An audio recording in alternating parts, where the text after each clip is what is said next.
अदृश्य दुनिया YouTube channel को लाइक करें, सब्सक्राइब करें और बेल आइकन को ऑल पर सिलेक्ट करें ताकि आने वाली हमारी सारी वीडियो आप देख सकें।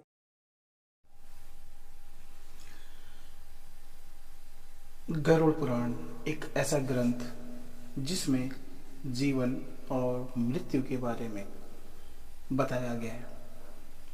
आइए जानते हैं। जय श्री महाकाल। हमारी यूट्यूब फैमिली, आप सबका एक बार फिर स्वागत है आप सबके इस यूट्यूब चैनल अदृश्य दुनिया पे। वीडियो पूरा देखिएगा और अच्छा लगेगा लाइक कमेंट करिएगा और आगे शेयर जरूर कर दीजिएगा।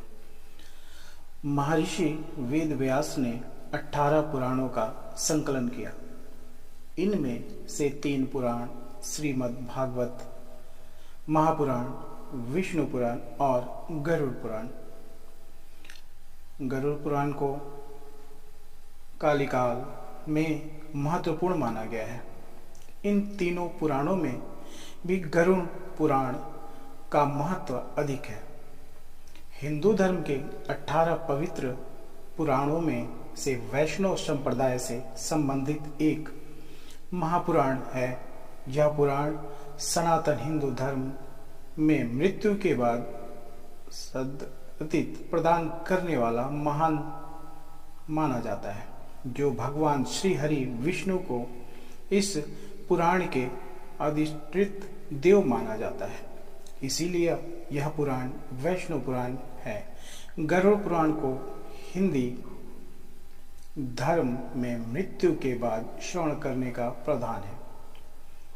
गरुड़ पुराण कहते हैं कि मनुष्य के कर्मों का फल मनुष्य को जीवन में तो मिलता है, परंतु मनुष्य के मृत्यु के बाद भी कर्मों का फल मिलता है।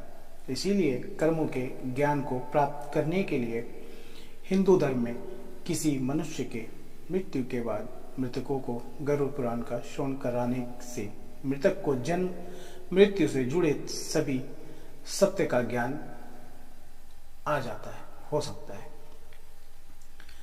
गरुड़ पुराण में 19,000 श्लोक हैं, परंतु वर्तमान समय में पांडुलिपियों के कुल 18,000 श्लोकों की उपलब्धि है। इस पुराण को पूर्व खंड और उत्तरखंड 2 भागों में विभाजित किया गया। पूर्व खंड में 229 अध्याय, उत्तरखंड में अध्यायों की संख्या 34 से लेकर 49 तक मिलती है।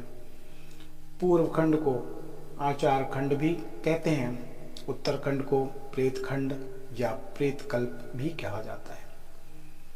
गरुड़ पुराण की 90% सामग्री पूर्व खंड में ही है और 10% सामग्री उत्तरखंड में है। गरुड़ पुराण के पूर्व खंड में विविध विषयों का समावेश किया गया है। इसमें जीवन और जीवन से संबंधित कथाएं हैं। प्रेत खंड में मुख्य मनुष्य के मृत्यु बाद जीव की गति और उससे जुड़े कर्मों को संबंधित कथाएं हैं। गरुड़ पुराण वैसा नहीं है जैसा पुराण के लिए भारतीय साहित्य में कहा गया है। इस पुराण में वर्णित कथाएं भगवान विष्णु ने अपने वाहन गरुड़ को सुनाई थी। फिर गरुड़ जी ने महर्षि कश्यप को सुनाई थी। कहते हैं गरुड़ पुराण में के पूर्व खंड में भगवान विष्णु की भक्ति और उपासना की विधियों का वर्णन है। प्रेत खंड में प्रेत कल्प का विस्तार से वर्णन के साथ साथ विभिन्न नरकों में जीव के जाने का वर्णन मिलता है। इससे मृत्यु के बाद आत्मा की क्या गति होती है, आत्मा किस प्रकार की योनियों में जन्म लेता है, उसका वर्णन, प्रेत योनि से मुक्ति किस प्रकार पाई जाती है उसका वर्णन और नरकों के दारुण दुख से कैसे मोक्ष प्राप्त करते हैं उसका वर्णन आदि विस्तार पूर्वक विवेचन किया गया है। भगवान श्री हरि विष्णु का वाहन पक्षीराज गरुड़ को कहा जाता है। एक बार भगवान विष्णु से पक्षीराज गरुड़ ने प्रश्न पूछा कि मृत्यु के बाद प्राणियों की स्थिति, जीव के यमलोक यात्रा, विभिन्न कर्मों से प्राप्त होने वाला नरकों, योनियों तथा पापियों की दुर्गति से संबंधित अनेक गुण एवं रहस्य युक्त हैं।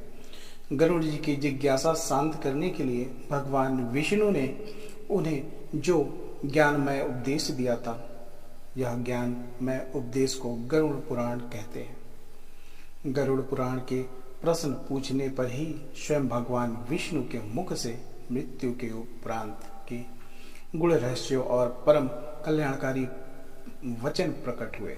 भगवान श्री हरि विष्णु के निर्धारित यह पुराण प्रमुख रूप से वैष्णव पुराण है। गरुड़ पुराण ज्ञान ब्रह्मा जी ने महर्षि वेद व्यास को सुनाया था। तत्पश्चात महर्षि वेद व्यास ने अपने शिष्य महर्षि सूत जी को तथा महर्षि सूत जी ने नैमिषारण्य में सौनकादिक ऋषि मुनियों को प्रदान किया था। हिंदू धर्म के 16 संस्कारों में 3 जन्म से पूर्व 4 जीवन काल में तथा एक संस्कार मृत्यु के उपरांत किया जाने वाला अंतिम अर्थात अंत्येष्टि कर्म है, जिसका संबंध संस्कार एवं अन्य अनुष्ठानों में है।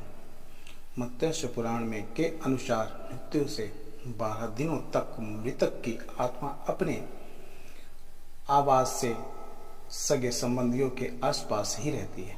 मृतक की आत्मा अनिष्टित कर्म का संचालन कर रहे पुरोहित के शरीर में भी देव रूप में प्रवेश करती है। शास्त्रों के अनुसार मृतक की आत्मा गरुड़ पुराण की तथा कथा को सुनती है, जिससे कि उसे मुक्ति मिल सके।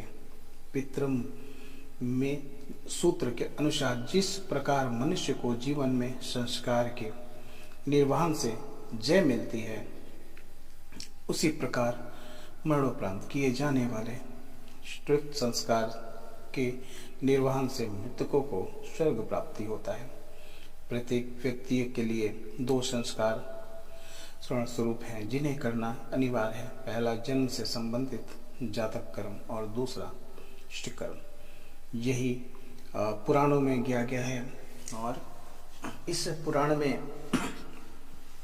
जीवन के बाद, जीवन के अंत के बाद क्या होता है, कैसे प्रेत योनि मिल जाती है, इन चीज़ों के बारे में जिक्र किया गया है इस पुराण में। और भी सारे बहुत कथन हैं जो कि बताते हैं कि मृत्यु के पश्चात क्या क्या होता है और क्या चीज़ें भोगनी पड़ती हैं आदमी के कर्मों के अनुसार। तो ये चीज़ें इस महापुराण में दी गई है, जिसको किसी की मृत्यु के बाद ही सुनाई जाती है। ऐसे तो इस पुराण को कोई भी पढ़ सकता है, लेकिन कुछ लोग इसको पढ़ने से भयभीत होते हैं। तो ये वीडियो कैसा लगा आप सबको कमेंट करके ज़रूर बताइएगा। अच्छा लगेगा आगे शेयर भी करिएगा। महादेव आप सबको स्वस्थ रखे। जय श्री महाकाल, जय माता दी।